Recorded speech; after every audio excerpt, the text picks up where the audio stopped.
Hey guys, welcome to Boxing Squared for boxing news and views from around the internet. WBC champion Deontay Wilder has detailed his reasons why he won't be showing up in Wales as previously planned for this weekend's unification showdown between Anthony Joshua and Joseph Parker. He's also vowed to make Dillian Whyte wait if Anthony Joshua is not tacked on to a fight contract for Dillian Whyte. Okay, so there's a lot going on here, so I'll step through some of it, the quotes, and a few thoughts along the way.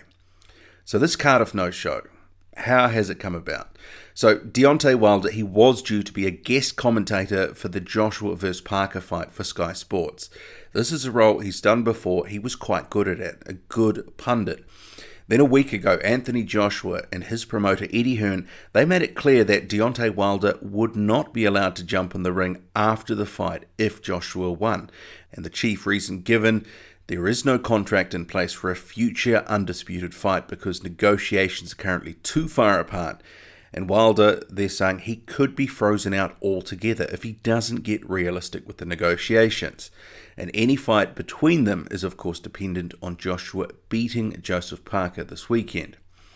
So a few days goes by, it's a bit quiet, then rumours start building that Wilder will not be travelling to the UK. And then it's confirmed, and Eddie Hearn catches wind of this. He goes in on Wilder on IFL TV, saying, "How bad do you think he wants this fight if he doesn't come?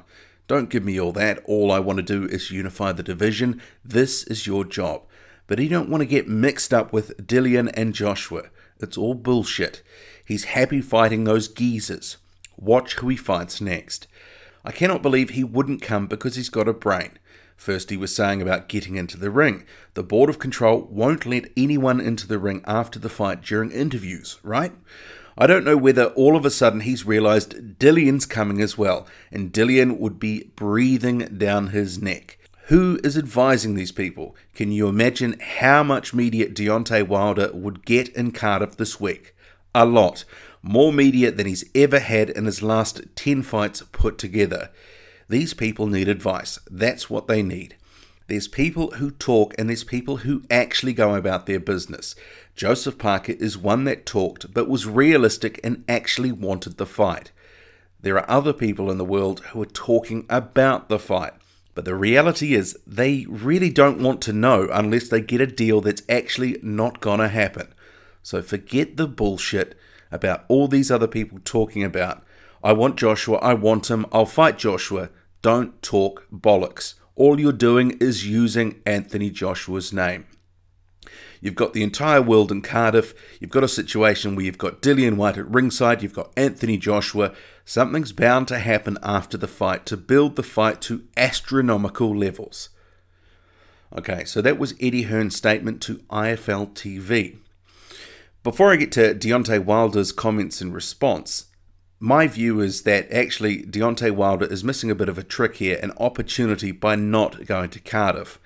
His presence would have generated a lot of interest in the media and would have helped build a potential Wilder-Joshua unification matchup, should Joseph Parker lose to Joshua, of course. Even though it does sound like he would have been prevented from getting into the ring post-fight if Joshua won, does that really matter? He could have made a scene at ringside, or he could have used his stint as a guest commentator on Sky Sports to call Joshua out.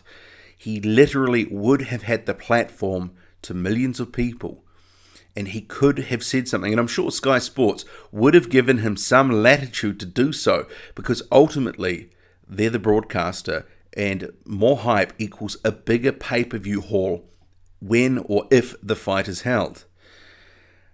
I guess though, when I heard that Wilder wouldn't be going, I did instantly think, well, he'll be able to avoid Dillian Whyte, and because Whyte would have been breathing down his neck, as Eddie Hearn said. Because I think we all know Whyte would have tried to make a real scene in his pursuit of a fight with Deontay Wilder. He's currently the #1 ranked contender in the WBC, and he's been calling Wilder out for some time. And Eddie Hearn also revealed he's raised the offer to Deontay Wilder to fight Dillian Whyte in a voluntary defence in the UK. I do know some people are pushing a narrative that Wilder is scared of Whyte, but come on. That's just not true. I don't believe that for a second. He's just not interested in that fight because he wants the Anthony Joshua fight. And sure, people can talk about all the money that's being offered. It's double or triple his biggest paycheck and so on and so forth. But Wilder wants the bigger paycheck. He doesn't want to go through Eddie Hearn's other fighter. He just wants an Anthony Joshua fight. And in response, Wilder has told Boxing Scene as much when referencing Hearn's comments and Dillian Whyte, saying, "That's why he's so mad, because his plans have been derailed. It backfired on him. It was never about me and Joshua, it was about me and his other fighter. We're just not in the business of that. I have no problem fighting whoever he wants me to fight, as long as he puts Joshua on the end of that contract. I'm fine with that. Even if he wants me to fight his other fighter, Dillian Whyte, I don't have a problem with that. Let him fight Ortiz. If he beats Ortiz, I'll fight him. Or put Joshua on the end of the contract, and I'll fight him. Other than that, Dillian Whyte is just going to be another guy. Even when he gets in the mandatory position, I still have a year. Right now, I'm up for a voluntary. So as they make me wait, I'm going to make them guys wait. We're going to continue to do our thing here in America and build in America, and that's how it's going to go. They put Joshua on the end of that contract, it's a fight. We'll bring Dillian Whyte right here to America and we'll whip his ass. That easy. This is not hard. None of this stuff is really hard. They're just making it hard. It's not hard on our part, it's hard on their part because there's so much to lose." Deontay Wilder's statements to BoxingScene.com. There's definitely some brinkmanship going on here with both sides not really wanting to give up any ground. And I've been saying for a while, I don't think a unification fight between Wilder and Joshua happens next. And partly because of the negotiating positions, but also because the likes of Barry Hearn, Eddie Hearn's father, and Rob McCracken, who's Anthony Joshua's trainer, they've been speaking quite publicly that they think the fight needs to build more before it happens. So that tells me they have other plans in the interim, fight other guys. And the likely next suspect, if Joshua beats Joseph Parker, is Alexander Povetkin, or even potentially Jarrell Miller, but I think Alexander Povetkin is more likely. Also, Eddie Hearn, he's been quite overt in his desire for Whyte and Wilder to fight, and to fight before Anthony Joshua is available to Deontay Wilder, so that he wants to make some money off Dillian Whyte. He wants to try and get Dillian Whyte in a position to have the WBC title, although I would favour Wilder in that fight. I mean, Deontay Wilder, he is clearly aware of what Eddie Hearn is trying to do, because some of it is quite obvious and transparent. And he's now threatening to make Whyte wait his turn for as long as possible if he doesn't get his way. I mean, it's not what some fans want to hear, but it's boxing, it's negotiations, this sort of stuff happens, and we as the fans, we're just going to have to lump it, because there's nothing we can do, regardless of any pressure that we put on, simply because there's two respective camps with two different positions, and right now they're quite far apart. And I'm not sure it's a quick fix, and it's another strong signal. An undisputed clash, if these guys keep winning, won't be taking place in 2018. I mean, it's more likely to be, probably, in the summer of 2019 at the earliest now. I think, this year is not looking good for any further unification clashes. Two other things I want to pick up from Deontay Wilder's comments. Wilder mentioning Luis Ortiz as an opponent for Dillian Whyte. And I've been noticing a lot of comments in recent videos from people suggesting Ortiz is an option for Whyte. I just don't see that happening, unless it's ordered to happen by the WBC. I mean, is Eddie Hearn about to let Whyte's title shot, be at risk by facing an extremely dangerous opponent who almost beat Deontay Wilder? I don't think so. And I don't know why Wilder is suggesting Ortiz. Is he now the yardstick to fight him?